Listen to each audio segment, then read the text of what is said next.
The HydroHALT sealing system incorporates plumbud and tilebud product formats. Both plumbud and tilebud accommodate joint movement between a wall and adjacent shower tray or bath ledge in a similar fashion.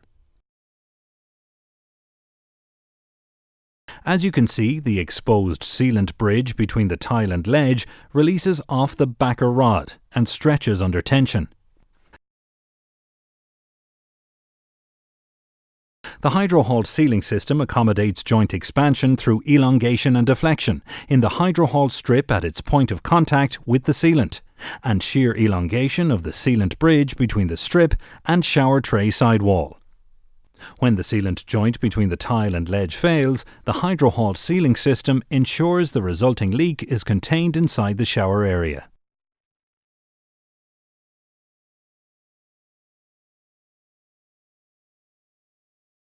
We hope this presentation has been of interest, and thank you for your time viewing it. If you have any concerns not addressed in this video, please do not hesitate to contact us.